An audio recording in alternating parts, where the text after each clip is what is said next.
Tengan todos buenas tardes.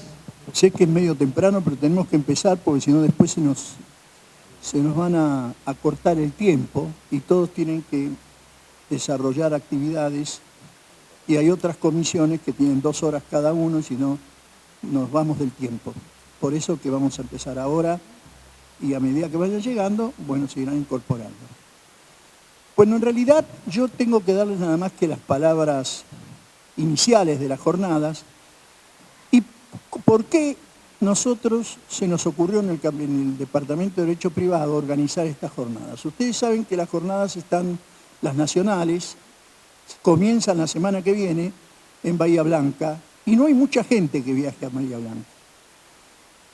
Esas jornadas nacionales se organizaron teniendo en cuenta estos temas, los mismos que se van a tratar acá, pero hubo algún inconveniente en la organización y la gente de Buenos Aires no está muy convocada y algunos que estaban convocados, bueno, no le respetaron los cargos de titulares que tenían y aparecían como secretarios de comisión, etcétera, etcétera. Es decir, no lo organizó, como siempre, el consejo directivo de las jornadas, que tienen que ser todos los delegados, que son directores de distintos departamentos, sino que se delegó el funcionamiento con algunos preconceptos que tenían que tener en cuenta, pero aparentemente no lo respetaron. Yo no sé bien, porque todavía no tuve contacto con ellos, pero de todos los que habíamos recomendado nosotros, no tuvimos mucha suerte. Realmente las jornadas nacionales son muy importantes y es la cuna en doctrina de todo lo que ocurre en el derecho nacional y se cristaliza a través de la codificación y de los estatutos particulares que regulan la materia. Desde ya, en esta jornada se va a tratar, como se trataron en las jornadas anteriores nacionales, temas vinculados con el nuevo código y la aplicación del nuevo código. Por eso que nosotros estamos de acuerdo esencialmente en el cambio de un código por otro, siempre y cuando el nuevo código contemple los avances de la doctrina y la jurisprudencia y pueda ser reflejado en sus páginas para posterior aplicación por los tribunales y además para estudio de todos aquellos operadores jurídicos. Ocurre que este nuevo código tiene luces, tiene sombras. Para algunos tienen más luces que sombras, para otros tienen más sombras que luces.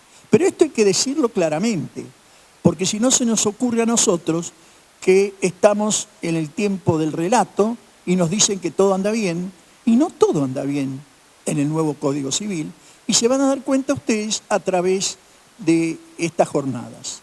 Por eso que lo que queremos es hacer sentir nuestra voz a través de las conclusiones de estas prejornadas para luego publicarlas y que todo el mundo sepa lo que se le ocurre a la Universidad de Buenos Aires. Los cambios culturales y sociales deben ser receptados. Por eso yo digo que es hora de que se cambie de alguna manera el código. Pero tenemos que tener en cuenta para el futuro, y esto es fundamental, que el derecho civil y comercial no está regulado únicamente por el Código Civil y Comercial, sino que hay un plexo normativo que está integrado por la Constitución Nacional, los tratados internacionales, los estatutos particulares, el Código Civil y Comercial y además los principios fundamentales del derecho. Yo personalmente opino desde el punto de vista del derecho subjetivo y además de una corriente naturalista. Y creo que la ley es el ordenamiento justo de las conductas humanas. El derecho en sí, la ley es la cristalización, a veces sí, a veces no, del derecho. El derecho es anterior a la ley, el derecho es lo que nosotros buscamos, que aplicarlo para que exista justicia en la sociedad y que exista paz social. Por eso a veces algunos dicen, lo dice el código, pero el código hay que interpretarlo.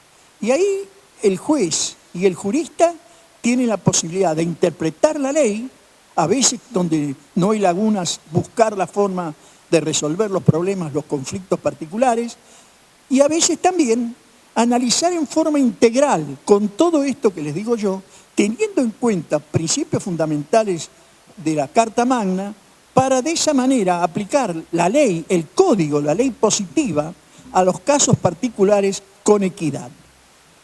Entre los valores que son justicia y seguridad, yo siempre me incliné por la justicia.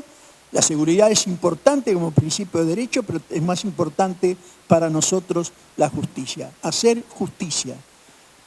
Y por eso es que tratamos de dialogar con todos ustedes luego y exponerles lo que los profesores titulares de esta facultad en cada rama piensan sobre cada tema. Ustedes tendrán las mismas conclusiones distintas, pero ese es el sentir de cada uno de nosotros. El Código Civil, como meta fundamental, dice algo que yo creo que es importante en los fundamentos: respetar la persona humana, la persona natural, como decía Jean Vías, y que siendo el eje del sistema, la dignidad de la persona debe ser respetada en toda la extensión, porque puede ser que en alguna parte del código se respete la dignidad de la persona y en otra se le olvide palmariamente. Acá no es el caso de que algunos crean que tiene la verdad revelada y puedan, en algún caso, regular instituciones como se les ocurra, de espaldas a la sociedad y de espaldas a la doctrina de los autores y a la jurisprudencia aplicable. Nadie inventa nada.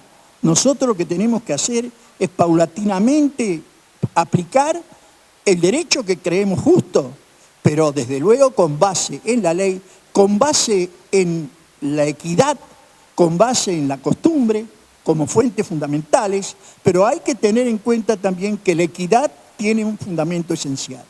Por eso que ese respeto a la persona humana, a la dignidad del trato, al tratamiento del débil, todo eso está muy bien expuesto en el código, pero a veces queda en la exposición de motivos y no se respeta en todo lo largo del código. El código tiene contradicciones tratadas en un lado, en otro. Por un lado se habla del derecho de daños, que en el derecho de daños, después lo vamos a ver, se privilegia al débil, se privilegia al dañado, que es la orientación actual del derecho civil, y por otro lado no se tiene en cuenta eso cuando se regula alguna otra materia, que no es de derecho patrimonial, sino de derecho de familia. Entonces ahí nos encontramos con algunas vicisitudes, como negar la existencia de la culpa, la inexistencia de la obligación natural, cambiarla por derechos o deberes morales, cuando que hay que llamar a las instituciones por su nombre correcto y no creer que porque le cambiemos el título estamos en lo cierto.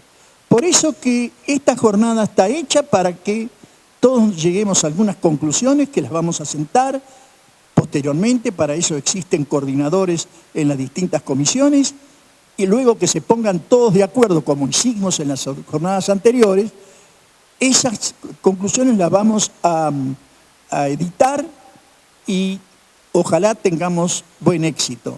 Agradezco también el apoyo del Centro de Graduados con el doctor Sopi, que por ahí estaba y andaba por acá hace un ratito, que nos da el apoyo para organizar estas jornadas. Imagínense que todos tenemos mucho que hacer, sobre todo ya se vienen las jornadas encima, pero esto me parece a mí y nos parece a todos que era prioritario realizarlo en esta facultad. Yo no los entretengo más, ahora los voy a dejar en la grata compañía de la coordinadora de esta comisión, que les va a presentar a los panelistas, y ellos le van a transmitir, y a mí también, lo que ellos opinan. Muchas gracias.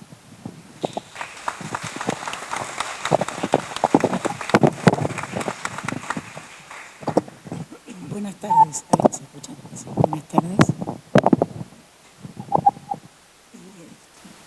Bien, hemos organizado un panel tratando de abordar los temas que entendemos, perdón la difonía, que son trascendentes en materia de capacidad de la persona humana. La reforma manifiesta una inequívoca voluntad de adaptar la legislación interna a los tratados internacionales suscriptos por nuestro país y que gozan de jerarquía constitucional. En materia de capacidad, advertimos claramente el impacto de la reforma, y si observamos el capítulo segundo del título primero de la parte general, vemos cómo todo el sistema de capacidad está fundamentalmente pensado en el concepto de dignidad humana, principio humano fundamental reconocido en diferentes convenciones. Planteándonos lo vinculado a la capacidad puntualmente de los menores, vemos cómo se ha incorporado todo lo vinculado a la capacidad progresiva, recogido en el Tratado de Protección de Niñas, Niños y Adolescentes, en consonancia con el Tratado Internacional sobre Protección de Derechos del Niño. En materia de capacidad, vemos cómo se rompe, desaparece el binomio capacidad-incapacidad enraizado en el Código derogado, aún morigerado por el 152 bis, y aparecen nuevas instituciones como la restricción a la capacidad, con todo lo que importan los sistemas de apoyo, y la incapacidad declarada judicialmente y con carácter excepcional. Vemos cómo el Código Civil ha reconocido y recogido todos los aspectos procesales de los tratados internacionales y de la Ley de Salud Mental, y aparecen desarrollados en este título de la capacidad. Vamos a comenzar hablando de los menores en cuanto al ejercicio de su capacidad con relación al discernimiento. Para ello tomará la palabra el doctor Jorge Lavalle Cobo, titular de Elementos de Derecho Civil en esta Universidad de Buenos Aires. Muchas gracias. Bueno, el planteo del tema de la capacidad lo han hecho los doctores Sameal y la doctora Fornari. Pero de todas maneras vale la pena volver para atrás. Código de Vélez plantea todo el tema de la minoridad, lo mismo que la demencia, sobre la base de la protección, y esa protección la establece mediante la representación legal para los actos jurídicos. La protección respecto a los actos jurídicos es quitarle toda voluntad al incapaz. La voluntad del incapaz es una voluntad jurídica, la expresa su representado. Este planteo se va morigerando a través del tiempo con la ley 17711. El propio Vélez establece las incapacidades relativas frente a las incapacidades absolutas, pero es el planteo básico. Por más que es en materia de enfermedades mentales o de adicciones, el artículo 152 bis es una aproximación. Son todos normas que parten de un principio general. Se desprecia, se deja de lado lo que quiere el menor, lo que quiere el enfermo mental. Su voluntad la expresa el padre, madre, tutor, el curador. Muy pocas veces los jueces escuchaban a los menores en algunas cuestiones, pero como cuestión del propio juez, que quería escuchar al menor, pero no tenía ninguna obligación de hacerlo. Como dijo la doctora, este planteo se revoluciona, cambia totalmente cuando la Argentina adhiere a los tratados internacionales de derechos humanos. ¿Por qué? Porque los tratados internacionales de derechos humanos, como son posteriores a la Segunda Guerra Mundial, aparecen fundados todos en el reconocimiento de la dignidad humana, que es un principio filosófico, moral, ético y jurídico que no se puede discutir. Es decir, la base de todo lo que tiene que ver con el ser humano es el respeto de su dignidad. ¿Qué pasa?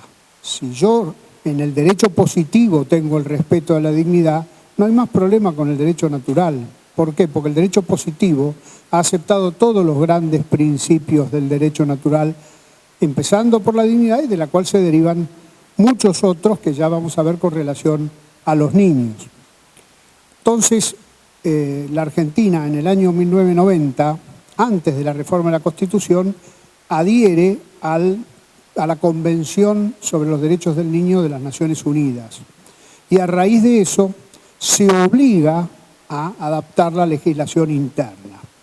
Y luego ese mismo tratado en el año 94 pasa a ser una parte de la Constitución por el inciso 22 del artículo 75. Con lo cual, el derecho de los niños, junto con otro plexo de derechos humanos, es un derecho que sale directamente de la Constitución.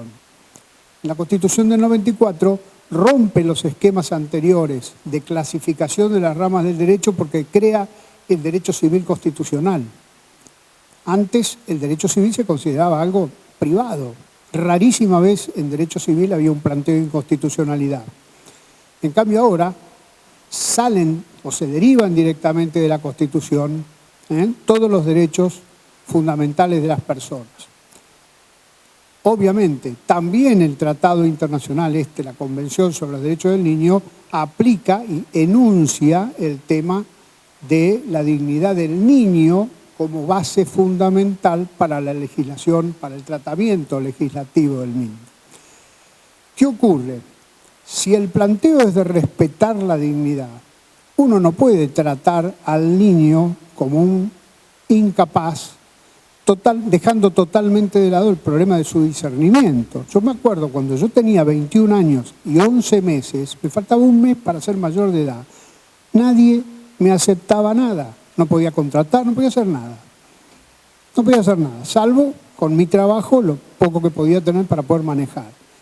Eso afectaba mi dignidad. ¿Por qué? Porque yo tenía de sobra discernimiento. La prueba está que mis profesores me aprobaban las materias en la facultad, ¿sí? No carecía de discernimiento para aprobar obligaciones, contratos, derechos reales, pero no podía tenerlos ni ejercitar por mí mismo esos derechos. Entonces, si el planteo pasa de ignorar la voluntad del niño a aceptar su dignidad, hay que también aceptar sus opiniones. Sus opiniones, obviamente, en tanto y en cuanto tenga un grado de madurez que justifique aceptar esas opiniones.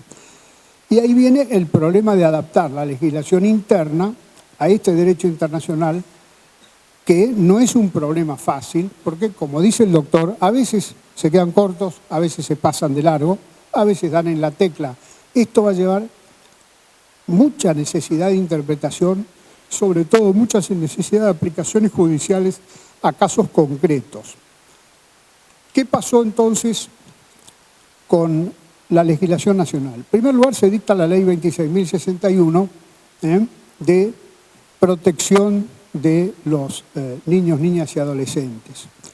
Esa ley 26.061 es el antecedente del Código actual, pero mucho más que eso, porque en el Código actual no se la sustituye, sino que se la deja vigente porque tiene toda una serie de materias que el Código no ha tratado. Ustedes vieron o habrán visto que la codificación actual ha dejado de lado la exigencia o la aspiración a la unidad. Es decir, la metodología de este código es distinta de la metodología de los códigos tradicionales, el código francés, el código de Vélez o el código alemán. Ya no es todo el derecho civil, mucho menos todo el derecho civil y comercial que rige en un momento dado, sino que es, digámoslo así, el núcleo de ambos derechos que se completa con leyes especiales. Esto pasa también con los niños.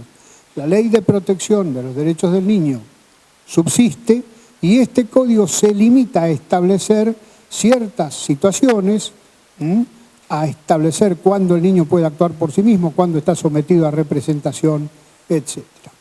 Vamos a ver primero que nada los principios generales que se derivan de la dignidad. El primer principio general que se deriva de la dignidad del niño, que es parte de la dignidad de todo ser humano, es el conocido principio del interés superior del niño. ¿Qué significa aceptar el interés superior del niño? Dos cosas fundamentales. Primero, que tiene derecho a ser oído, porque no se puede conocer su interés teórico si no se lo escucha. Y el segundo, que en un conflicto de intereses tiene que prevalecer, en caso en que ellos sean equitativos, el interés superior del niño tiene que prevalecer sobre otros intereses.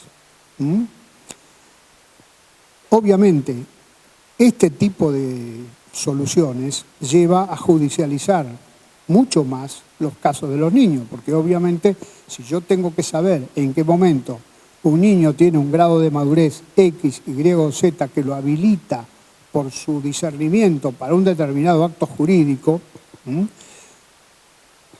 va a tener que acreditar ante el juez ese discernimiento, no va a alcanzar con que traiga un certificado, va a tener que demostrar procesalmente que está en condiciones de ejercer el acto de que se trate.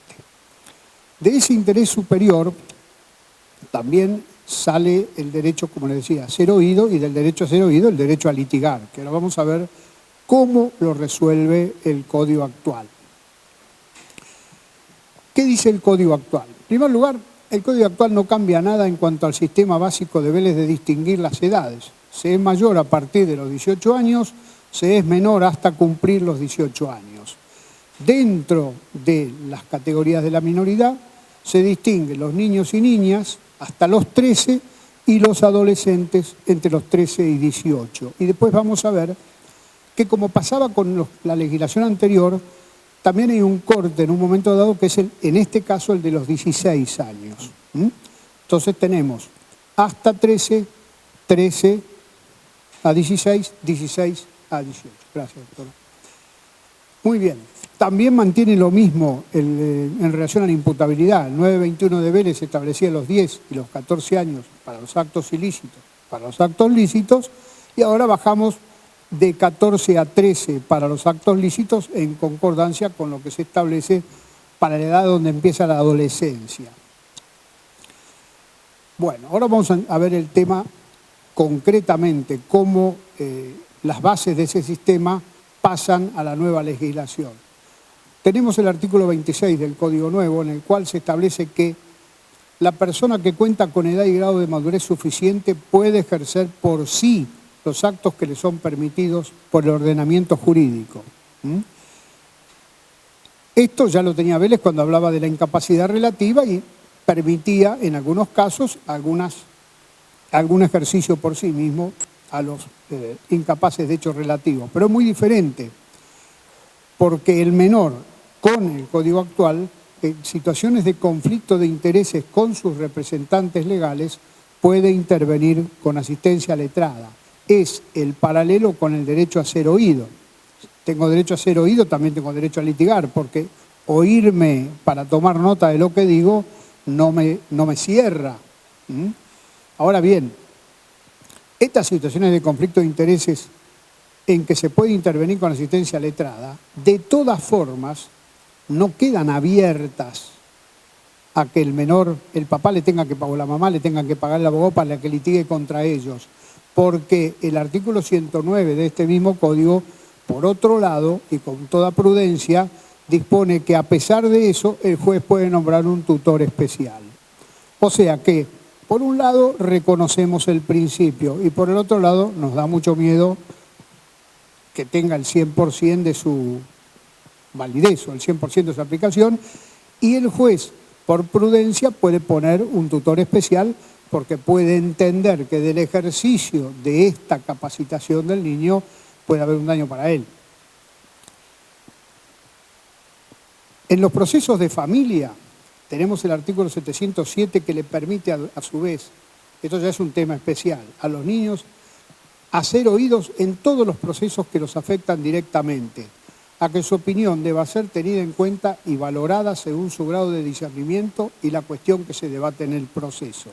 Eso pasaba en algunas tenencias, algunos regímenes de visitas, los jueces a veces querían oír a un niño, pero obviamente uno de 17, 18 años. Hoy en día todo niño que se considere con un suficiente grado de madurez tiene que ser oído y su opinión tiene que ser tenida en cuenta.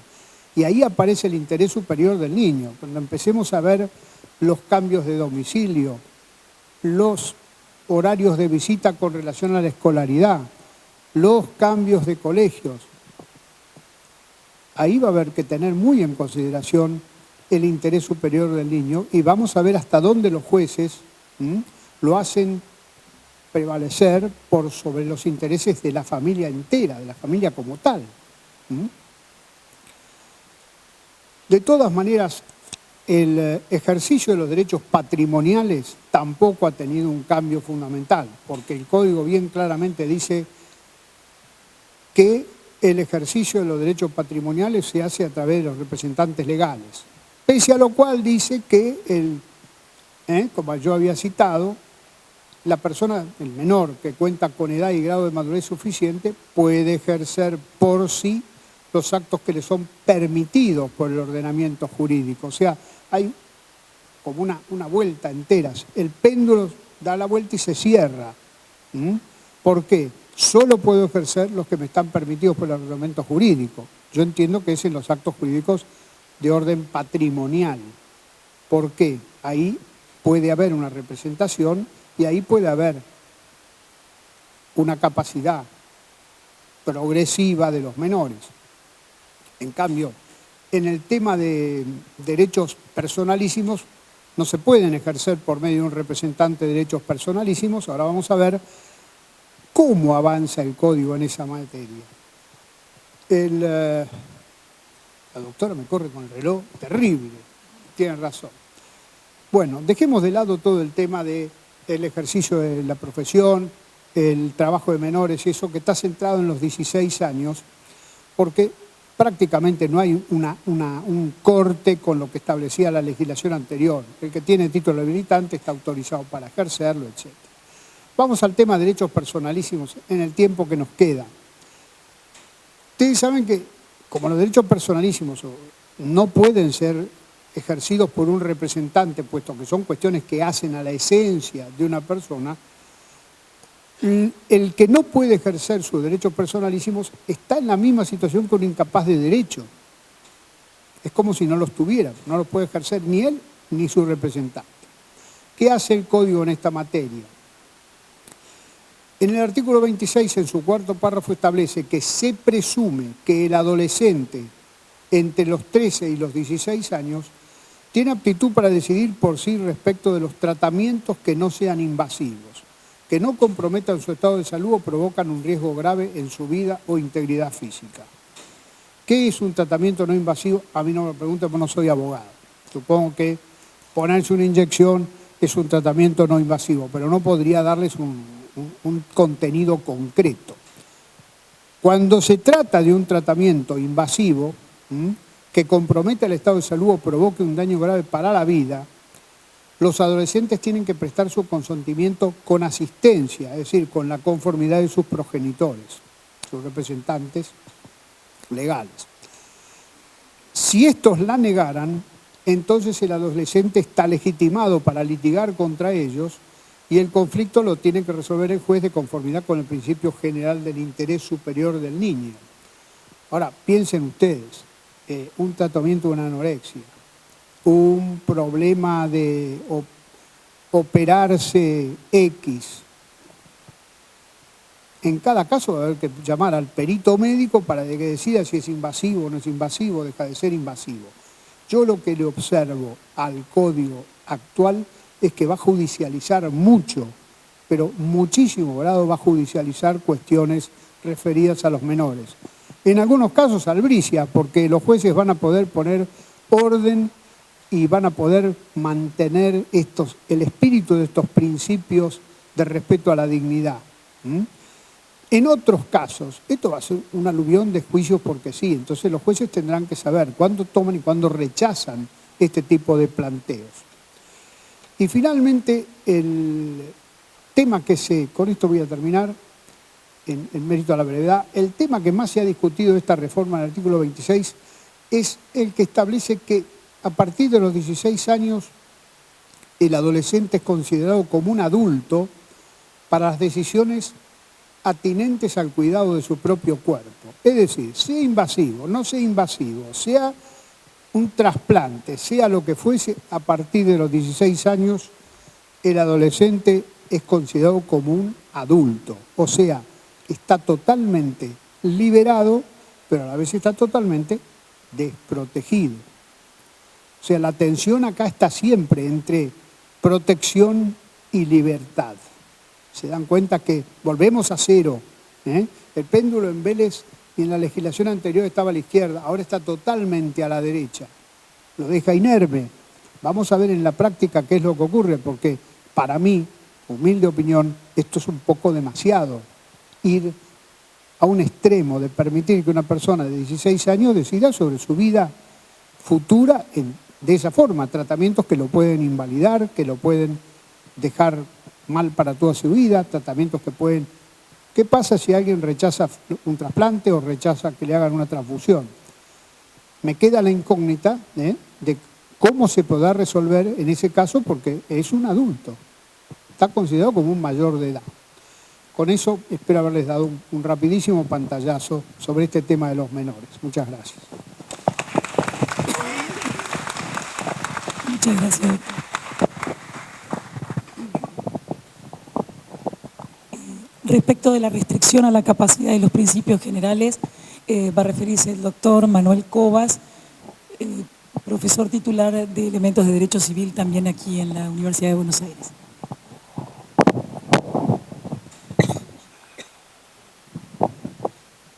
Bueno,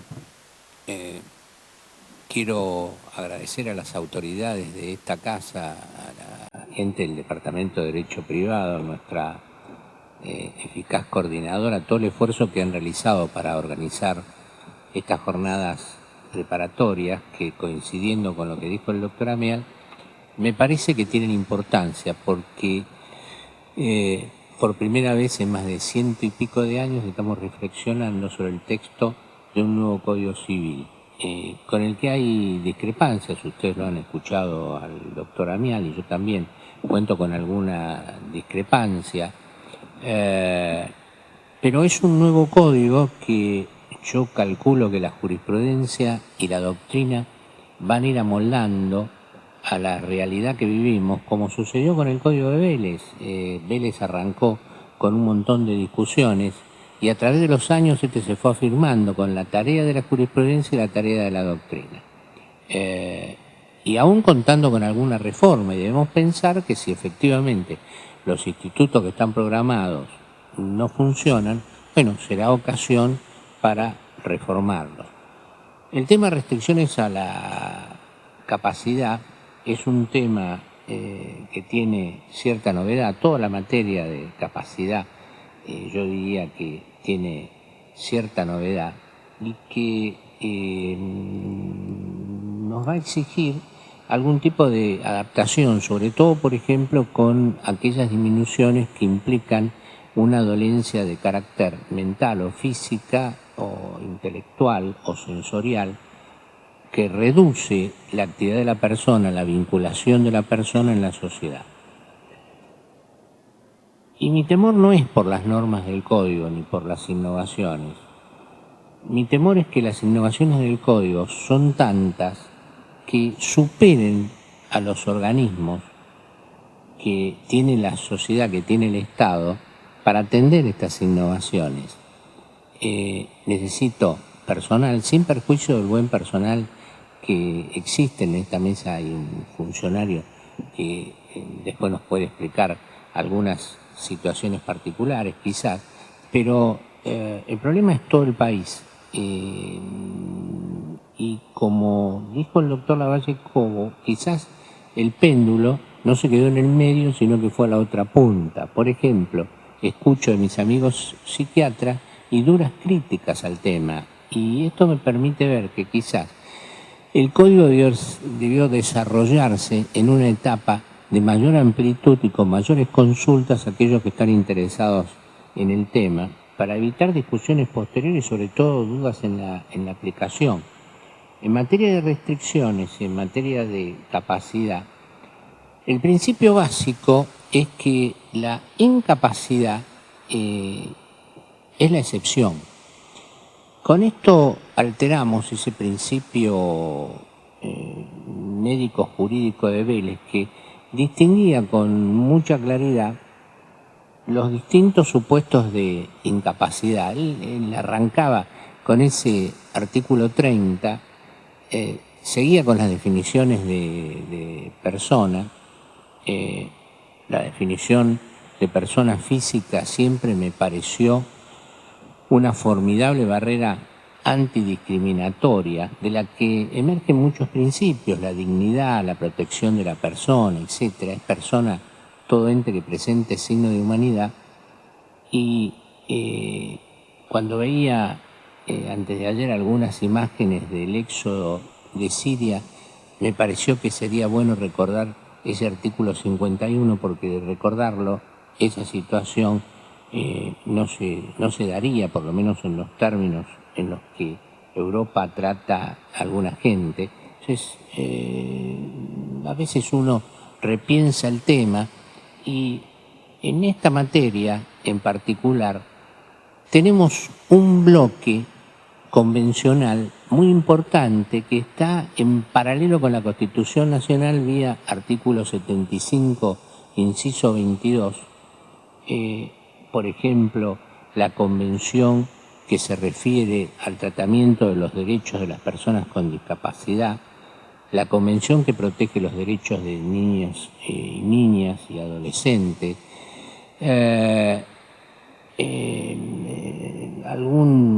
alguna convención de organismos regionales, y tenemos todo un bloque de leyes nacionales, como por ejemplo la ley de salud mental, la ley que protege los derechos de niños y niñas, los derechos del paciente, etcétera. Y lo que me preocupa es que esa magnífica realidad jurídica, incluyendo a nuestro nuevo Código Civil, choque con la realidad. ¿Cómo choca con la realidad? Y no tengo instituciones psiquiátricas por allí adecuadas, no tengo hospitales adecuados, carezco de recursos para proteger a los niños y niñas que están abandonados, hay gente durmiendo en la calle, etcétera, etcétera. Temo que esto se convierta en papel mojado. Ojalá que no sea así y que efectivamente estas instituciones pensadas y repensadas tengan aplicación completa en la realidad de nuestro querido país. El artículo 31, habíamos dicho, se refiere al tema y establece una serie de reglas generales. Algunos principios vienen desde antiguo. La primera regla es la capacidad general del ejercicio de la persona humana se presume, aun cuando la persona se encuentra internada en un establecimiento asistencial. Yo diría, la ley de salud mental es un antecedente valioso, junto con la Convención de Derechos de las Personas con Discapacidad. Podemos ir desde la nueva norma retrocediendo hacia los antecedentes, o si ustedes quieren podemos ir del bloque convencional para verificar si estas disposiciones están de acuerdo con lo que dice el bloque convencional. Hay un control no solo de constitucionalidad, sino de convencionalidad. Pero esta es una regla general. La ley 26.657, como decíamos antes, también partía de la presunción de capacidad de todas las personas. Las limitaciones en este terreno, por consiguiente, son excepcionales. Las que restringen la capacidad de la persona también son excepcionales. La intervención estatal siempre tiene que tener carácter interdisciplinario. En materia de restricciones aparece la intervención de un grupo humano con calidades profesionales específicas. Y aquí hay toda una discusión, mencioné antes a los psiquiatras, hay aparentemente un choque de posiciones y la intervención de un conjunto de profesionales en búsqueda de encontrar la mejor solución para el paciente o para aquel que se encuentra disminuido en sus facultades, cualquiera sean estas. Y así debieran intervenir no solo el psiquiatra, sino también psicólogos, asistentes sociales, asistentes laborales, gente de la rama de enfermería, toda ella seguramente muy valiosa. El problema es si efectivamente contamos con ese equipo, en qué medida y con qué tiempo para que la solución le llegue al paciente. Debe también la persona recibir información y este es un proceso que hace las restricciones y muy fuerte. ¿Por qué? Porque a veces empezamos por la ley, como decimos en la cátedra y a nuestros alumnos, vemos la ley en abstracto, no la concordamos con la realidad y recibir información es muy importante, pero tenemos que tener en cuenta el destinatario de esa información. Tenemos que utilizar los medios adecuados para que esa información efectivamente sea recibida. Ustedes se imaginan que hay personas con enorme déficit comunicacional que necesitan esa información de manera vital. ¿Cómo es que efectivamente se la puedo proponer? ¿Cómo se la voy a entregar? ¿Cómo llego a esta persona rompiendo el aislamiento en la que se encuentra?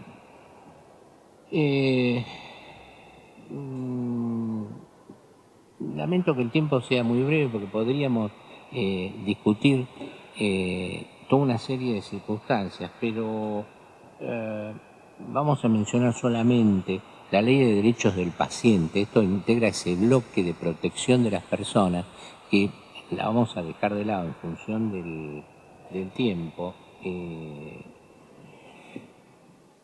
La mencionamos, señalamos que esto es importante y seguimos con este artículo 31. Hay una entrevista personal que el juez debe realizar con relación a las personas con estas disfunciones que van a generar una restricción a su capacidad. Y vuelvo otra vez a señalar algunos aspectos que ya se pusieron sobre la mesa.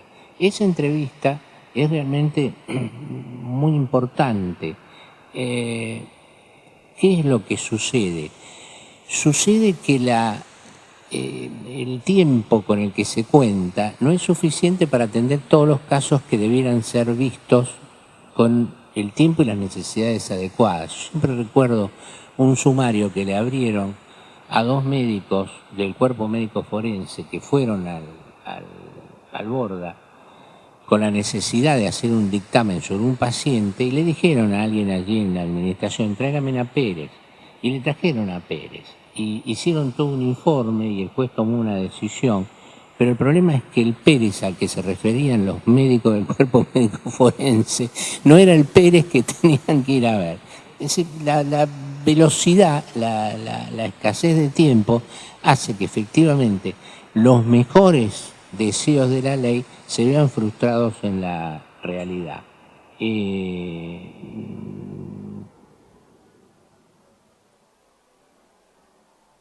También tenemos dentro de las restricciones la posibilidad, para mejorar esta restricción, que intervengan el Ministerio Público, llamémosle así, dependiendo de cada una de las leyes provinciales en la materia, y la necesidad de asesoramiento de un abogado.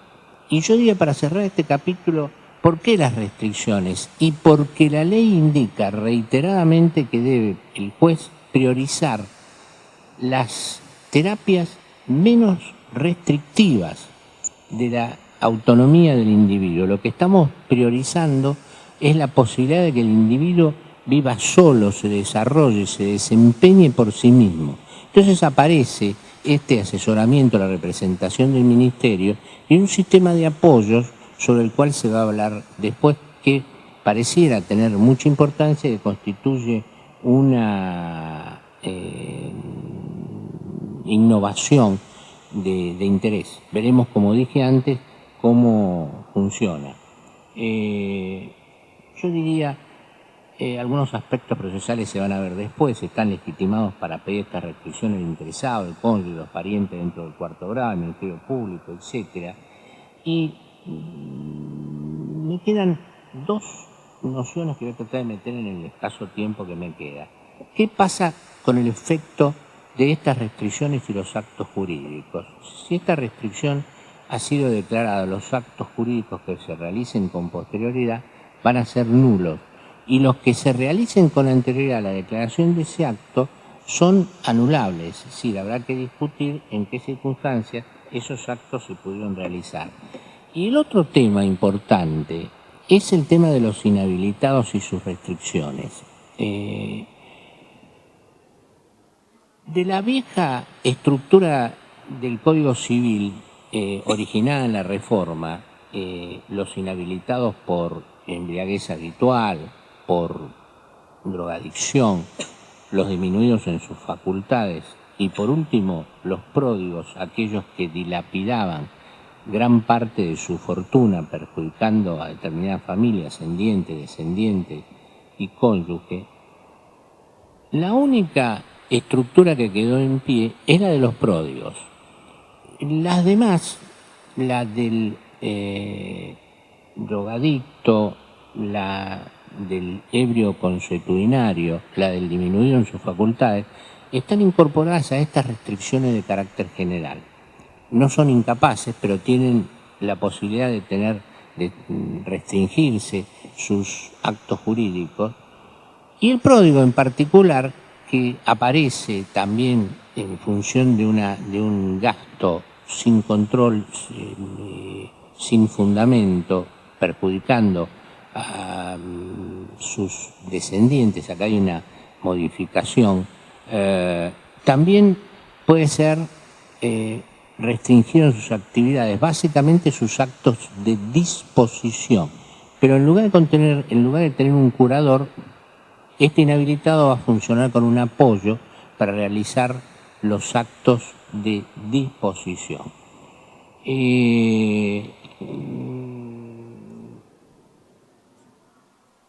Yo diría, para terminar, alguna otra restricción. En el artículo 17 de este código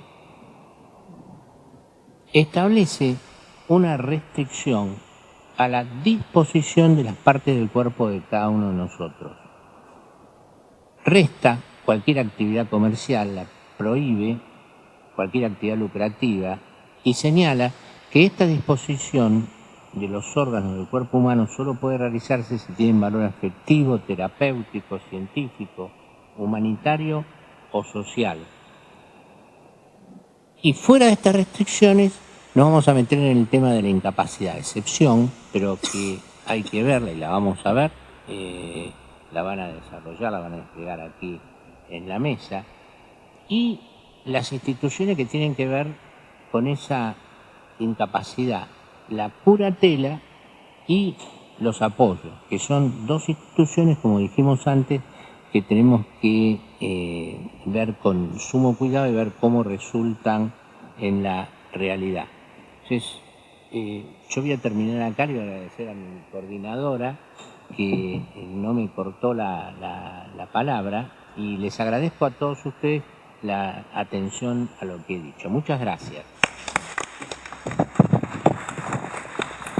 Muchas gracias, doctor.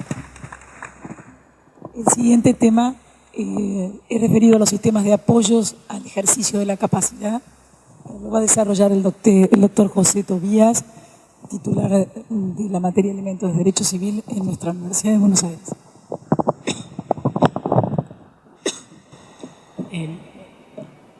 El régimen de los apoyos, gracias doctora, el régimen de los apoyos en el nuevo código está previsto para las hipótesis de declaración de capacidad restringida y para los inhabilitados, con la diferencia que para los inhabilitados las funciones de los apoyos están expresamente previstas. Los apoyos asisten al inhabilitado en los actos de disposición entre vivos, ¿no? Más compleja es la cuestión en la hipótesis de las declaraciones de capacidad restringida. Dos palabras para ubicar este instituto, digamos, históricamente, ¿no? Como ustedes saben, el Código de Vélez implementó lo que se ha dicho es un sistema de todo o nada, ¿no? El sujeto era incapaz absoluto de obrar o era plenamente capaz. No había como términos medios, ¿no? O el sujeto quedaba encuadrado en las hipótesis del artículo 141 y se declaraba su incapacidad absoluta de obrar o era plenamente capaz, sin términos medios. Este régimen tan rígido fue corrigiéndose sucesivamente por dos vías. Una jurisprudencial. Algún juez llegó a decir en un momento, si yo puedo declarar la incapacidad absoluta, puedo declarar la incapacidad, pero otorgando algún grado de restricción a la capacidad. Fue un famoso tema en que el curador de un esquizofrénico había recogido una propuesta de la clínica donde había estado internado, en la que manifestaba que parte de la reinserción de esta persona en la vida negocial, social y familiar consistía en que tuviera un trabajo y la clínica le ofrecía el trabajo y pagar un sueldo. A partir de ahí ya la incapacidad no era absoluta, sino era general, con los límites de capacidad que el juez podía establecer en la sentencia. Este fallo inicial fue recogido luego, ¿sí? La capacidad plena se reformó por vía de la reforma de la ley 17711, incorporando un sistema de capacidad genérica, salvo para los actos prohibidos por la ley o por la sentencia del juez en materia de actos de administración. Coexistían de esa manera como dos regímenes, uno de incapacidad genérica, salvo para los actos que el juez autorizara en la sentencia, y un sistema de capacidad genérica, salvo para los actos prohibidos en el artículo 152. La ley 2657 incorporó un problema con dos artículos que modificaban el Código Civil. En particular me refiero al 152 ter, porque previó que tanto en las declaraciones de incapacidad como en las de inhabilitación, el juez debía enunciar los actos que restringían la capacidad. Teníamos como dos sistemas con causales muy distintas, pero en donde el colorario parecía ser el mismo. Capacidad genérica, salvo para los actos que el juez limitara en la sentencia. Llegamos así a este régimen del Código, que es notoriamente distinto a los precedentes. Acá tenemos como regla un solo régimen restrictivo de la capacidad, que es la declaración de capacidad restringida.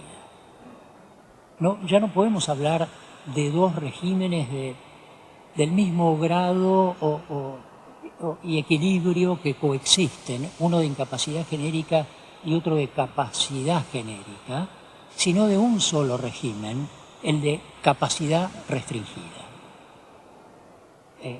La doctora va a aludir a un régimen de verdadera excepción, que es el de la declaración de incapacidad, que por lo tanto no la podemos colocar en el mismo rango o nivel que el de la declaración de capacidad restringida, ¿no? Esto es, a mi juicio, la característica del nuevo código, que tiende a recoger un poco las posturas de la Convención sobre los Derechos de las Personas con Discapacidad, buscar ampliar el grado de autonomía. Veremos cómo funciona en la práctica. Para mí es una suerte de misterio cómo van a reaccionar los jueces frente a hipótesis que no llegan a este fenómeno tan excepcional de la declaración de incapacidad, pero que son de enfermedades mentales de gravedad, en donde la regla general es la capacidad, pese a la relevancia de la enfermedad mental o a la gravedad de la enfermedad mental. Será importante hacer una larga enunciación de los actos prohibidos, en lo que aparecerá el riesgo de que si no dijo alguno, regirá el sistema general de la capacidad. Y que si enuncia tantos que prácticamente deforman el sistema, y son tantas las prohibiciones que la regla pasa a ser la incapacidad en vez de la capacidad, probablemente reciba la crítica de que altera la filosofía y el sistema del código. Dos palabras sobre las causales. A mí me sorprende y me preocupa una de ellas, ¿no? La adicción cuando de las adicciones resulte presumiblemente daño a la persona o los bienes.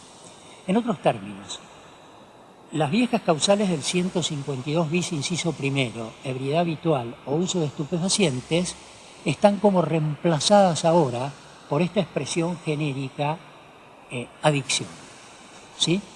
Cuando de la adicción resulte presumiblemente daño a la persona o los bienes.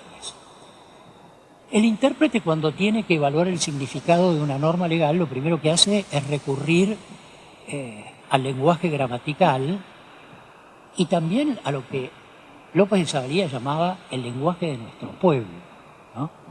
Ahora, cuando uno recurre al lenguaje de nuestro pueblo, se encuentra que la expresión adicción es muy genérica, ¿no? Se es adicto a las drogas, sí señor, se es adicto al alcohol, pero también se es adicto al tabaco, al trabajo, al sexo, a la pornografía, a los alimentos, me decía alguien al consumo, ¿eh? Y hasta me hablaba de una expresión americana, shop alcohólico o algo por el estilo.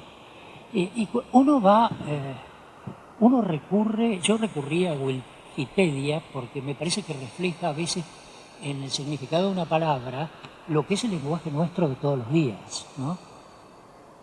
Además del consumo de sustancias psicoactivas, existen adicciones a procesos como la adicción al sexo, al juego, a la pornografía, a la televisión, al deporte, a las nuevas tecnologías, tecnofilia y la adicción a Internet. Uno va al diccionario de la Real Academia, hábito de quien se deja dominar por el uso de alguna o algunas drogas tóxicas o por la afición desmedida a ciertos juegos. Será las carreras de caballos, los casinos. Entonces, es posible que en un sistema que busca expandir el ámbito de autonomía de la persona, nos encontremos con una causal de restricción a la capacidad tan extensa o interpretada con ese alcance que surge del lenguaje común y del lenguaje gramatical, no es conseguible porque entra en contraste con toda la filosofía del sistema del código, que a su vez se sustenta en la Convención sobre las Personas de Derechos de Discapacidad. A mí se me ocurrió, entonces, bueno, salgamos de la interpretación gramatical y del lenguaje común de todos nosotros. En la ley hay alguna norma que nos ayude a desentrañar a quién se puede restringir la capacidad por adicto. Me encontré con una ley 26934 de consumos problemáticos, que dice: los efectos de la presente ley se entiende por consumos problemáticos aquellos consumos que, mediando o sin mediar sustancia alguna, afectan negativamente en forma crónica la salud psíquica, física del sujeto. Los consumos problemáticos pueden manifestarse como adicciones, abusos al alcohol, tabaco, drogas psicotrópicas o producidos por ciertas conductas compulsivas de los sujetos hacia el juego, las nuevas tecnologías, la alimentación, las compras o cualquier otro consumo que sea diagnosticado compulsivo por un profesional de la salud. Otra vez nos encontramos con una noción amplísima de adicción. Yo termino por concluir en lo personal que esta expresión debe interpretarse restrictivamente, y recurro a la Ley de Salud Mental, que a mi juicio circunscribe el ámbito de la noción, ¿no? Las adicciones deben ser abordadas como parte integrante de las políticas de salud mental. Las personas con uso problemático de drogas, legales o ilegales, tienen todos los derechos y garantías. Desde este enfoque, el adicto a que se referiría este artículo sería aquel adicto a las drogas. Y dentro de esta noción de drogas, a mi juicio, quedaría involucrado el consumo de alcohol, que para alguna doctrina psiquiátrica es configurada una droga. Esta es un ensayo de interpretación restrictiva de esta expresión adicción. Para que no terminemos restringiendo la capacidad en un sistema expansivo, y como nos decía el doctor Cova, en donde la restricción de la capacidad es de carácter excepcional, así lo dice la regla general del artículo 31, que a algún trasnochado no se le ocurra declarar la capacidad restringida de un adicto al tabaco, por no decir uno de otros ejemplos, ¿sí? La otra causal es la alteración de las facultades mentales cuando el ejercicio, siempre que sea permanente, prolongada y de suficiente gravedad. En esta noción, alteración de las facultades mentales, está involucrada como especie las enfermedades mentales, es decir, la patología psiquiátrica, pero otras hipótesis de alteraciones mentales, como las psicopatías, siempre que sean permanentes y prolongadas y además de suficiente gravedad. A mí me parece que se ha omitido contemplar aquellas hipótesis en que el sujeto no tiene alteración de sus facultades mentales, pero tiene imposibilidad o grave dificultad para expresarse, ¿no? Yo me acuerdo de un fallo de una jueza de primera instancia. Era una persona en que los peritos, que la única forma de conectarse con el mundo interior, estaba tirada en una cama, era con un movimiento de párpados. Le ponían palabras, si ella contestaba afirmativamente, movía los párpados de una manera y de otra si la contestación era negativa. Pero los peritos habían dicho que no tenía alteradas sus facultades mentales, sino que era un problema orgánico o físico que le impedía expresar una voluntad existente. Estas hipótesis están contempladas como causal de restricción a la capacidad en casi todas las reformas al Código Civil de países muy ligados a la tradición jurídica argentina, como el Código francés, la ley, una reforma al Código Civil español, etc. Acá estas hipótesis no están contempladas como causal de restricción a la capacidad y me parece que este es un vacío que se omitió contemplar. ¿Cuáles son los efectos de esto, lo que yo caracterizo como el único instituto de restricción a la capacidad, la declaración de capacidad restringida? Yo ya he dicho que hubiera preferido la coexistencia de dos sistemas, uno de incapacidad genérica con facultades al juez para dar capacidad y capacidad genérica con el deber del juez de establecer restricciones, nombrar los apoyos y establecerle las funciones. Tenemos un solo régimen que me parece que en la práctica va a generar dificultades para los jueces, ¿no? El temor de que no enuncien todas las prohibiciones, lo que va a determinar que el sujeto va a gozar residualmente de capacidad para ese acto, o que la situación de gravedad sea tan grande, aunque no suficiente para declararlo incapaz, que la extensión de las prohibiciones sea tan grande que no falte alguno que diga ha deformado el régimen legal y convirtiendo en una incapacidad genérica lo que el Código establece que es una capacidad genérica. Bien, ¿cuáles son las funciones de los apoyos? Esta expresión está tomada de la Convención sobre los Derechos de las Personas con Discapacidad, de modo que es novedosa en nuestro país, ¿no?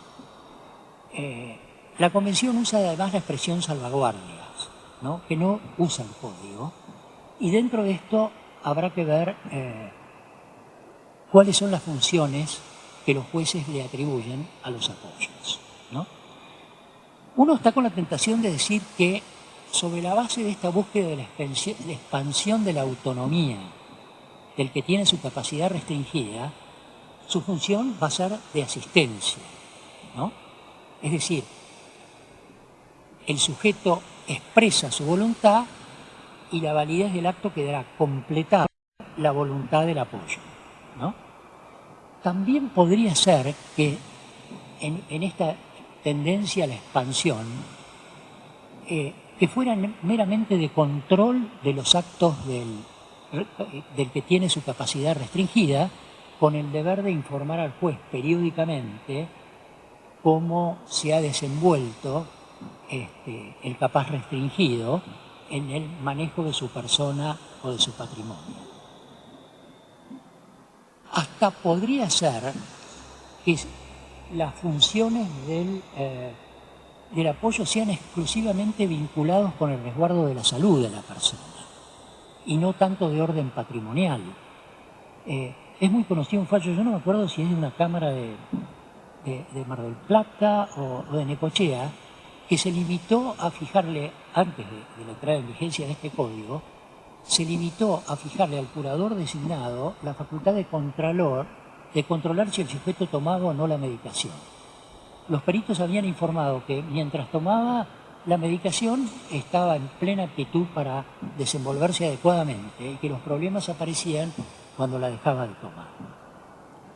Además de todas estas hipótesis, que además pueden ser coexistentes para algunos actos y otras para otros, no hay duda que, a mi juicio, que el apoyo también puede tener atribuidas facultades de representación. Hay un artículo 103 del código,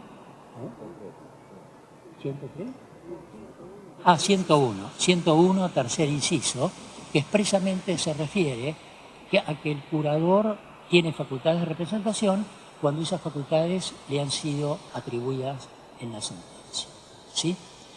De manera que el espectro de las funciones de los apoyos puede tener grados amplísimos y le competirá al juez establecerlas en la sentencia según las circunstancias de cada caso. Un grave problema que supone una falencia de este código es el resguardo de la seguridad jurídica en estas hipótesis en que las restricciones a la capacidad varían de supuesto en supuesto. ¿Cómo resguardar la seguridad del tráfico jurídico? ¿Cómo saben los terceros el grado de capacidad de una persona si tenemos 20 y pico de registros de Estado civil? ¿Cómo hace el escribano que va a otorgar una escritura pública a saber si las partes que van a comparecer a ese acto tienen capacidad o no la tienen, y si no la tienen, cuál es el grado en que le ha sido limitada, ¿no? El código se limita a establecer el deber del juez de anotar en la partida de nacimiento, en una anotación marginal, los términos de la sentencia. Pero sigue pendiente el problema de que las partidas están en registros distribuidos a lo largo de todo el país. Este es un tema complejo,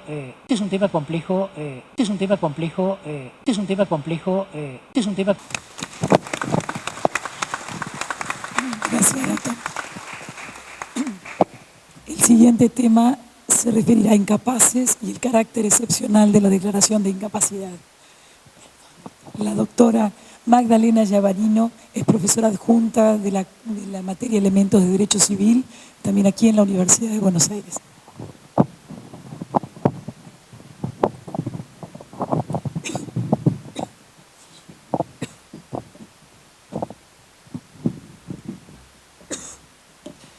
Buenas tardes. Me adhiero a los agradecimientos de los colegas que me han precedido, a los organizadores, para tratar de reflexionar sobre este nuevo código que nos rige y que ciertamente en este tema ofrece, como ya lo han dicho los profesores que me precedieron, verdaderas innovaciones que nos obligan a pensar en su efectiva aplicación práctica. A mí me toca tratar el tema de la incapacidad. Y previo a entrar en el presupuesto tal como está regulado en el artículo 32, recordemos que el artículo 32 se refiere a la restricción de la capacidad y la incapacidad, así está titulado.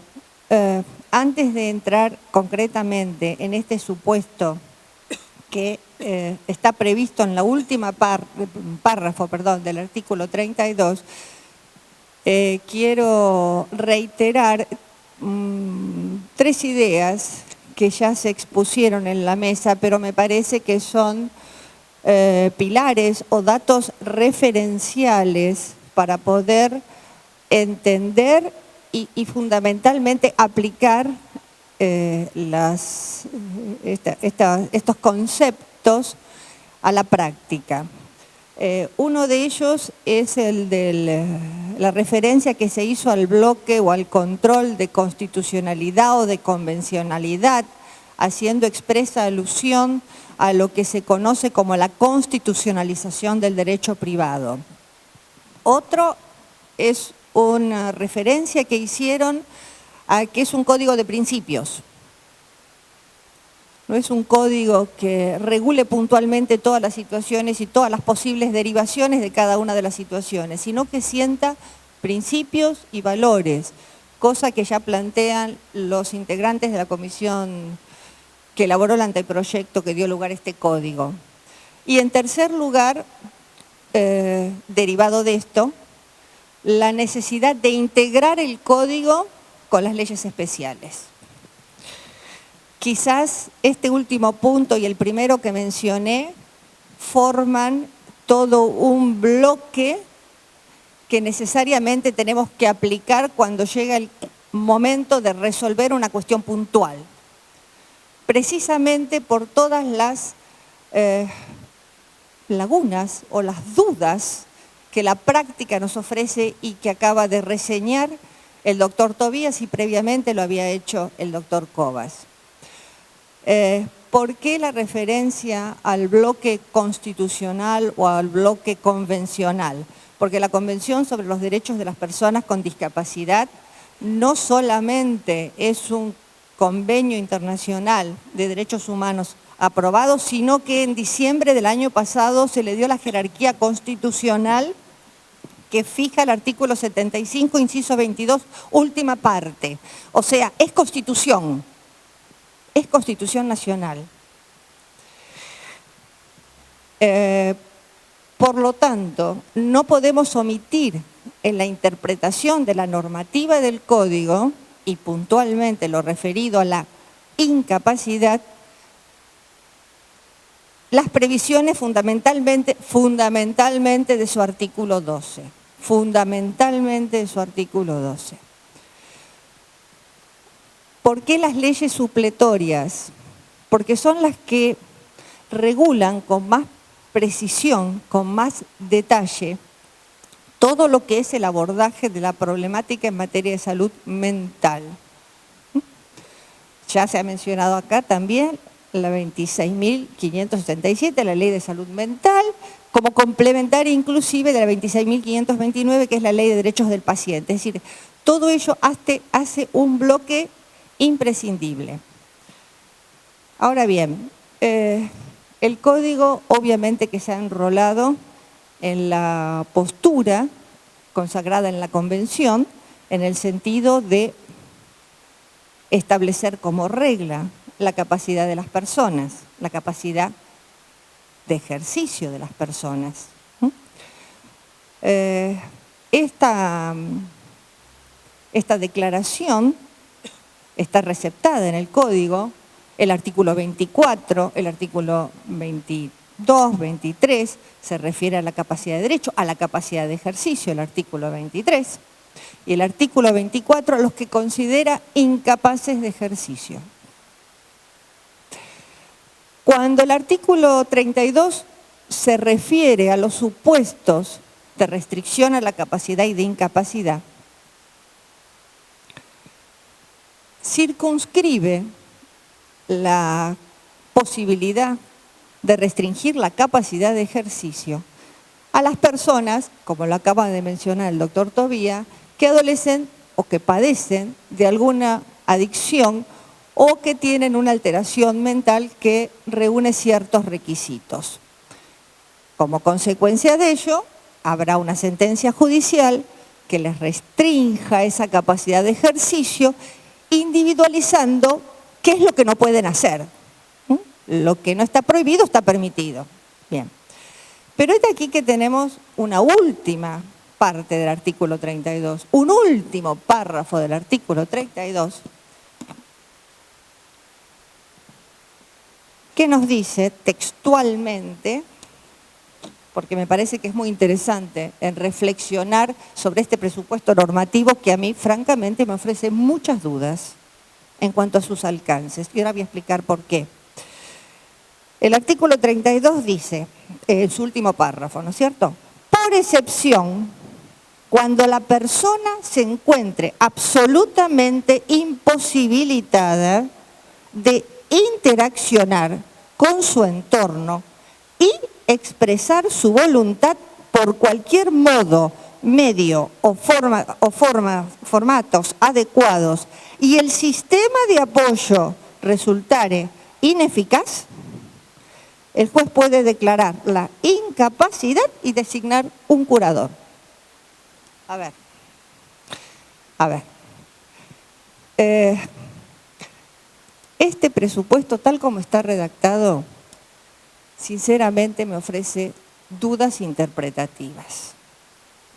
Obviamente que en el contexto general de consideración de esta temática, rige el principio de capacidad presumida, capacidad general y solamente por excepción, ¿no es cierto? La excepción a la regla son las limitaciones que decida el juez en función de la situación puntual del sujeto. Ahora bien, esto ha dado lugar a hablar de una categoría, de un estatus, que es el sujeto con capacidad restringida. Bien.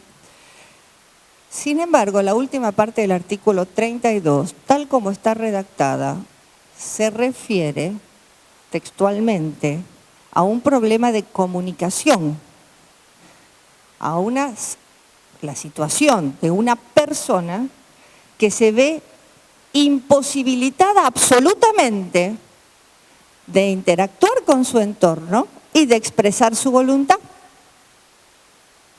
Y además agrega que el sistema de apoyos no resulta eficaz. Ahora bien, si esto lo ensamblamos, lo relacionamos con la Convención, ocurre que la Convención reconoce todos los derechos, obviamente, entre ellos el de la capacidad de las personas, no solamente a quienes padecen discapacidad de origen mental, acá también se mencionó este dato, sino que a los discapacitados, como así los califica la Convención, físicos, mentales, sensoriales e intelectuales. Y en rigor de verdad, el presupuesto normativo no necesariamente dice que no comprendan los actos. Lo que dice es que no puede expresar su voluntad. Entonces yo me pregunto, a ver, estamos con este tema de incapacidad, ¿estamos frente a un problema conceptual o meramente terminológico? Si es conceptual, habrá que buscar, como decía el doctor, ¿a quién declaramos incapaces? Porque el doctor Tobías recién daba un ejemplo de una persona que no podía comunicarse, solamente con un parpadeo. Ahora bien, no sabemos si esa persona podía tener una voluntad formada sana, digamos, un discernimiento limpio, comprendía el acto, sin embargo no se podía comunicar. A esta situación, donde la imposibilidad no es de origen mental, ¿le podemos aplicar este supuesto de incapacidad? ¿O se lo tenemos que aplicar por su ubicación dentro del artículo? Es un último párrafo del artículo. Solamente aquellos cuya disminución o desigualdad, digamos, para relacionarse, es producto de una alteración mental. O sea, como una continuación, como una gravedad extrema del déficit mental. Esto para mí es una duda. ¿Y por qué digo si es un problema terminológico? Porque en realidad la restricción a la capacidad, la declaración de restricción a la capacidad y la incapacidad, ¿en qué difieren sustancialmente? Que cuando el juez declara la restricción a la capacidad o restringe la capacidad y coloca al sujeto en una situación jurídica de capaz restringido, lo que está diciendo es, señor, usted no puede hacer tal cosa, tal cosa, tal cosa, tal cosa, con la dificultad práctica que ello implica, como ya se mencionó acá, de que no se le puede pasar por alto ningún acto, por las consecuencias. Y si el juez le declara la incapacidad, ¿qué dirá el juez? Yo lo declaro incapaz, no puedo hacer nada. ¿Es la incapacidad de Vélez? ¿O tiene que decir, como está previsto en el mismo código cuando el artículo 38 se refiere al alcance de la sentencia, o tendrá que decir, lo declaro incapaz, pero puede hacer esto? Entonces, a ver, ¿es un tema de extensión de la limitación? Y si es un tema de la extensión de la limitación, ¿por qué calificamos, por qué ponemos un rótulo a las personas en incapaces o capaces restringidos? Porque acá hay otra cuestión. Yo entiendo que hay cierta inconsistencia en toda esta parte de cómo se ha regulado el sistema de capacidad, que me parece muy positivo en la medida que, como ya se ha dicho acá muchas veces, se adapta a los criterios más, no solamente más modernos, sino más humanos, más respetuosos de la dignidad del ser humano, lo cual es obviamente a todas luces ponderable. Pero se ha regulado con esta filosofía, con esta ideología positiva, este problema, pero en muchos otros aspectos el código se ha olvidado y sigue hablando de incapaces. A ver, yo me he anotado algunos artículos, porque confieso que todavía no me los acuerdo de memoria, los números, pero simplemente sin salirnos del tema de capacidad o incapacidad. Cuando el artículo 44 se refiere a la nulidad de los actos otorgados después de la inscripción de la sentencia en los registros, se refiere a los actos otorgados. ¿Son nulos los actos otorgados por el incapaz o con capacidad restringida? ¿Qué incapaz se refiere? ¿El que el juez le va a decir, usted no puede hacer nada? Si no puede hacer nada porque es una persona que no se puede comunicar ni puede expresar su voluntad, obviamente que no va a poder hacer nada materialmente. El artículo 45, cuando habla de la posibilidad de nulificar los actos otorgados con anterioridad, fíjense que acepta esta posibilidad, los declara anulable en la vieja terminología, cuando dice, miren la frase que utiliza el código, la enfermedad mental era ostensible a la época de la celebración del acto, con lo cual parecería que interpretando el artículo 32, su última parte, solamente la incapacidad es para el caso de déficit mental excesivamente grave y que le impida la comunicación. Pero no solamente aquí el código usa esta terminología. Recién le mencioné el artículo 24 al principio, cuando habla de la... Son incapaces de ejercicio, dice. ¿Pero cómo incapaces? ¿No es que todos somos capaces? Y para peor dice, quiero leer textualmente. Perdón. Dice textualmente, la persona declarada incapaz por sentencia judicial con el alcance establecido en dicha decisión. O sea, que son declarados incapaces. Y antes de que se me termine el tiempo, solamente algunas referencias sobre el punto, por lo cual estoy transmitiendo mis dudas al auditorio. Hay otros artículos que se refieren a las mismas categorías o estatus jurídico para definir a la persona. Yo tomé acá, adopción unipersonal. Se le permite cuando el cónyuge o el conviviente sea incapaz o con capacidad restringida. Se le suspende la responsabilidad parental al sujeto mientras dure la declaración por sentencia firme de la limitación de la capacidad. Y el incapaz, y en materia patrimonial, no se ha omitido la designación de incapaz. A ver, cuando se refiere en materia de contratos a la formación del consentimiento, dice que la oferta caduca por la incapacidad del proponente o del destinatario. Por la incapacidad. ¿Qué incapacidad? ¿La restringión a la capacidad o la incapacidad declarada en los términos del artículo 32? El mandato es un contrato que se permite celebrarlo a favor de una persona incapaz. El mandatario puede ser incapaz. ¿A qué incapaz se refiere el código? ¿Al sujeto restringido a la capacidad? ¿O al incapaz del artículo 32, última parte? Similares precauciones la tienen, y aquí con esto termino, en otros contratos.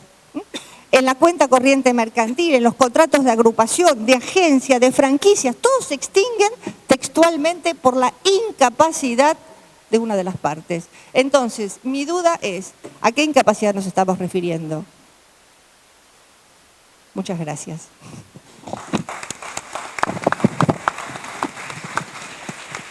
Gracias, doctora. Voy a necesitar un sistema de apoyo para... el próximo tema son los aspectos procesales de la restricción a la capacidad. Lo va a abordar el doctor Nicolás Laferrier, es profesor adjunto de esta casa y es profesor titular en la Universidad Católica. Muchas gracias. Agradezco mucho la invitación. En realidad estoy reemplazando a mi titular, el profesor Héctor Iribarne. Y coincide el tema que nos han asignado con un proyecto de investigación que estamos realizando acá en la facultad, en el ámbito del DECIT, nuestro tema de investigación fue cómo se aplicó la ley de salud mental en los procesos civiles de capacidad de tribunales de la Ciudad de Buenos Aires. Es decir, ustedes recuerdan, como lo explicó el doctor Tobías, que la ley de salud mental ya introdujo un cambio en materia de capacidad. Nuestro tema de investigación, estamos ya en la segunda fase del proyecto, es cómo recepcionaron la ley de salud mental los tribunales civiles de la capital. Entonces, cuando yo exponga, voy a hacer referencia en parte a esa práctica, a este proyecto, y en parte al nuevo código. Vamos con la parte de legitimado. Bueno, recién se dijo, legitimación se incorpora el propio interesado. Esto va en línea general con esta idea de la autonomía, de la posibilidad de actuar en previsión de la propia incapacidad. Esto se complementa con la idea de que la persona puede, por directivas anticipadas, dice el 139, proponer quién va a ser su curador. También podría proponer quiénes van a ser sus apoyos, si bien el 139 solo habla de curador, que se aplicaría al caso estricto que se hablaba recién de incapacidad del artículo 32, también se interpreta que puede proponer sus propios apoyos. Se quita en los legitimados al vecino cuando el artículo decía que el demente fuere furioso, el artículo 144, eso se quita, y lo mismo al cónsul extranjero. Se mantiene lo del cónyuge, lo del pariente y lo del Ministerio Público. El 34 viene a hablar de la capacidad durante el proceso. Por regla, la persona es capaz durante el proceso, pero el juez puede dictar medidas cautelares. Acá aparece la posibilidad, dice, de nombrarle apoyos o también eventualmente un curador. O sea, encontraríamos aquí una primera posibilidad de nombrar un curador con funciones de representación durante el proceso. De acuerdo a lo que venimos viendo, pareciera que este caso del 34 de nombrar curador ha de interpretarse solo a la luz del último párrafo del 32, porque si no sería incoherente que a una persona que luego va a tener capacidad restringida ya de entrada se le nombre un curador. Recordemos que la figura del curador entonces queda limitada a este caso que veíamos recién con tanta claridad sobre los supuestos de incapacidad. En todos los otros casos aparece el apoyo, pero el apoyo que puede llegar a tener funciones de representación, como veíamos en el artículo 101C. La capacidad durante el proceso, entonces, queda resuelto este tema, ya existía mucha claridad a partir de la Ley de Salud Mental. Se plantea un tema a partir del artículo 35, la necesidad de incorporar los principios de inmediatez y de tener una entrevista personal del juez antes de dictar resolución alguna, dice. Yo interpreto, y el doctor Tobías ha escrito un comentario muy completo a toda esta parte, leyendo su comentario él también lo señala, la idea de que antes de dictar resolución alguna que pueda implicar algún tipo de restricción en la capacidad, debe tenerse esta entrevista. Este tema de la inmediatez viene también de la Convención. La Convención es un concepto que se llama ajustes razonables y también aparece en el Código este tema de los ajustes razonables al proceso. Esto tiene mucha importancia. He conocido casos donde se discutía la voluntad de una persona anciana, entonces uno de los hijos lo expresaba a través de un escrito firmado, y después cuando se le preguntaba a la anciana decía, no, pero yo no quiero eso. Entonces quizás hay que buscar nuevas formas de inmediatez, como pueden ser filmaciones, audiencias, mecanismos de ajuste. O sea, la parte quizás que no está llevando la representación podría pedir los ajustes razonables del proceso. Esto aparece tanto en el 35 como en el 36 como principios generales, y me parece que esto va a tener también un impacto que tiene que ver no solo con el 12 de la Convención, sino también con el 13, que es el acceso a la justicia, ¿no? Entonces, me parece que allí también puede haber un impacto procesal muy grande en materia no solo de la audiencia, sino en general, si se diera, por ejemplo, estos casos donde la persona viene con un escrito firmado y uno tiene dudas de si es realmente la voluntad de la persona o no.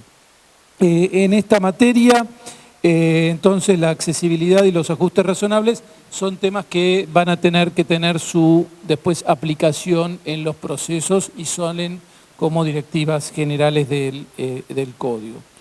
Bueno, la conformación del equipo interdisciplinario. Este tema obviamente que hoy es un gran problema.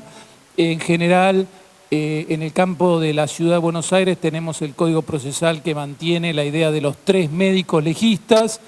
La Defensoría sigue pidiendo que sean 3 médicos legistas. Los jueces de Cámara están divididos. La Cámara hay salas que mantienen el criterio de los 3 médicos y hay salas que dicen con un solo médico psiquiatra basta. En general hay acuerdo en señalar que tiene que haber al menos un psiquiatra. Este no es el criterio, por ejemplo, de la Dirección Nacional de Salud Mental. La Dirección Nacional de Salud Mental tiene su propio equipo que no siempre tiene integrado un psiquiatra. En general hay acuerdo en que corresponde que intervenga un psiquiatra. ¿Por qué esto? Y acá entra en juego las incumbencias profesionales. Tanto la Ley de Salud Mental, que habla de interdisciplina, como el decreto reglamentario de la Ley de Salud Mental, hablan de que cada profesional interviene en el ámbito de sus incumbencias. Esto da lugar a una problemática, porque si es interdisciplina es que se aspira a una cierta integración de saberes, o sea, no es multidisciplina. La multidisciplina indica disciplinas una al lado de otra. La interdisciplina aspira a un cierto saber común. Pero claro, esto toca también la responsabilidad. No le vamos a pedir a un trabajador social que diagnostique o que prescriba una medicación. Esto la Corte, en un fallo que salió sobre un caso en la provincia de Buenos Aires, si bien es anterior a la Ley de Salud Mental, dejó firme una resolución de provincia de Buenos Aires que permitía solo a los médicos psiquiatras acceder a la dirección de servicios. La Ley de Salud Mental dice que claramente todas las profesiones tienen la misma jerarquía al momento de acceder a las jefaturas de servicios. Esto es hoy un problema. La regla me parece más razonable es, al menos médico, psiquiatra, psicólogo, trabajador social son fundamentales. El trabajador social porque el código en el 37 le dice que tiene que el juez conocer los recursos personales, familiares y sociales disponibles. Eso solo lo da el trabajador social. El psiquiatra me parece que interviene en la función de diagnóstico y el psicólogo por sus propias incumbencias profesionales. Este tema está abierto, el código no resuelve el asunto.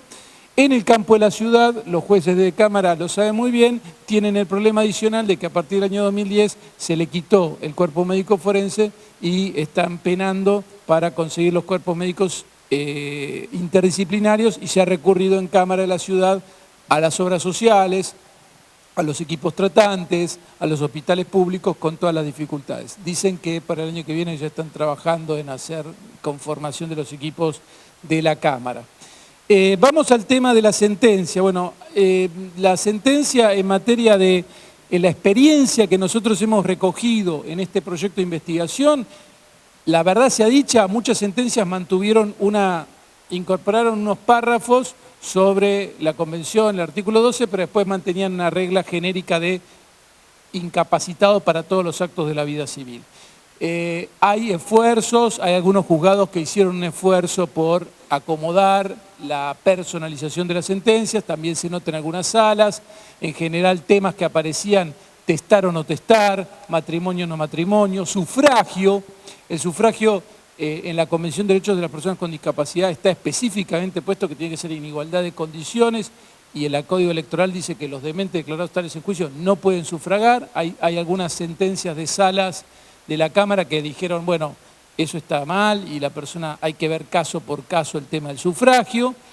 Administración de fondos, pequeñas sumas de dinero, administración de actos de disposición, actos de administración, esa es la figura más habitual, orden patrimonial, extrapatrimonial. Y en este tema de las sentencias, como elemento importante, me parece lo que mencionó el doctor Tobías, de que efectivamente hay una válvula que es el 101C, cuando permite nombrar apoyos con funciones de representación. Atención, es muy importante esto, porque pensemos en un caso así. El apoyo no necesariamente tiene un deber de iniciativa. Entonces puede ser que la persona con una capacidad restringida, supongamos, tenga un crédito en dólares, ¿está? Deja pasar el tiempo y lo llaman al apoyo y le dicen, ¿y usted no controló? Mi función es de asistencia, yo no tengo un deber de iniciativa. Entonces puede ser que para cierto tipo de funciones exista un deber de iniciativa. Supongamos porque se le puede prescribir la deuda. Si la persona está ahí internada, nunca nadie lo llamó y se le prescribió una deuda de miles de dólares. Y lo llaman al apoyo y el apoyo va a decir, yo no tenía un deber de iniciativa. ¿Se entiende? Entonces, cuando el 38 dice que el juez debe fijar las modalidades de actuación, recién muy bien describía Tobías todas estas posibles variedad de menúes de posibilidades de actuación de los apoyos, pero este tema de la representación me parece que para temas patrimoniales puede significar una protección mayor. No hay que olvidar que la Convención, específicamente en el artículo 12, señala también que hay que velar para que las personas con discapacidad no sean privadas de sus bienes de manera arbitraria. Y eso es una función de protección que contrabalancea este tema de la autonomía. Vamos a la revisión de la sentencia. Bueno, como ustedes saben, se ordenó revisar cada 3 años.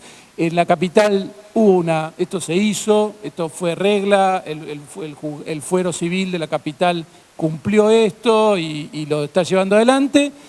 Sobre el tema de si la sentencia caduca o no a los 3 años, en la Ciudad de Buenos Aires el criterio pacíficamente aceptado, bastante pacíficamente aceptado, es que la sentencia no caduca a los 3 años, sino que hay que esperar a que se dicte la nueva sentencia, pero bueno, está este deber de instar de oficio la revisión, que ahora aparece en el artículo 40.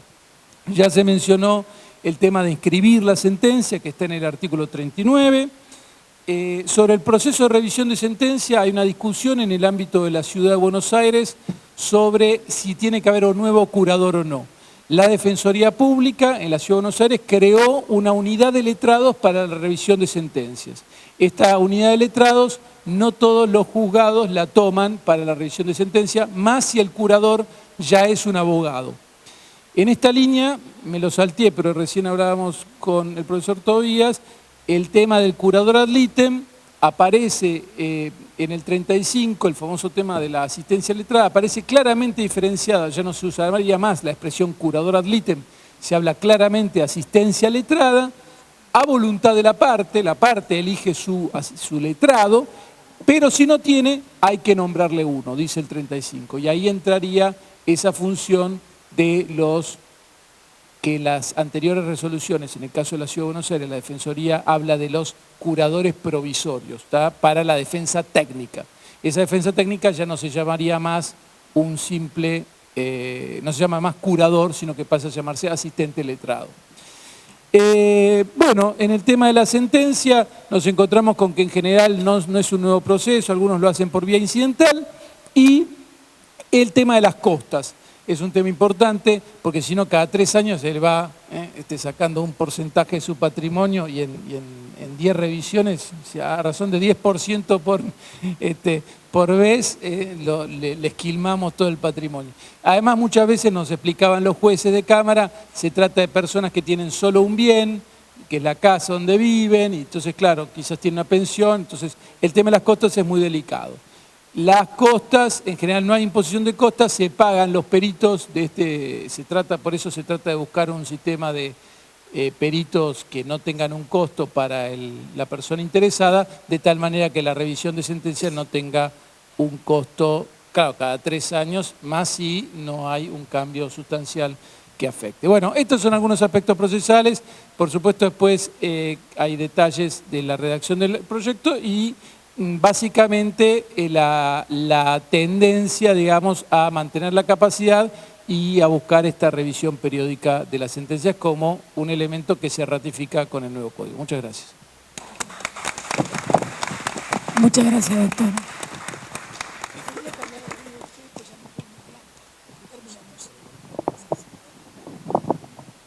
Bueno, la doctora me está diciendo que con puntualidad terminaron todos. Yo no me voy a referir a la intervención de los panelistas porque realmente fue excelente. Han dejado sin inquietudes, pero se dan cuenta que lo hicieron en forma objetiva.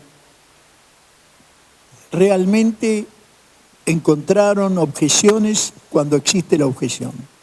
Y por último, el doctor Laferrier bajó esto a la práctica normal, que es lo que me parece muy lógico y lo que me imagino les encantará a todos ustedes, porque como sabemos, todo el mundo no sabe cómo ubicarse con este nuevo Código Civil. Bueno, enseguida vamos a estar con obligaciones y sobre todo con un tema que son las deudas dinerarias, moneda nacional y extranjera, que es uno de los temas álgidos. Y puede haber diversas variables, a pesar de que hasta ahora la Cámara se ha expedido y se ha expedido bien en eso, la Sala F. Hay otros fallos también que no tuvieron todavía publicidad, pero yo creo que el juez en definitiva va a ir ordenando lo desordenado. Entonces vamos a ver dentro de un rato las variables que se dan en todo este tema que apasiona y que tiene muy, muy preocupados no solo a los abogados, sino a los acreedores y a los deudores. Enseguida continuamos. Muchas gracias a todos los intervinientes.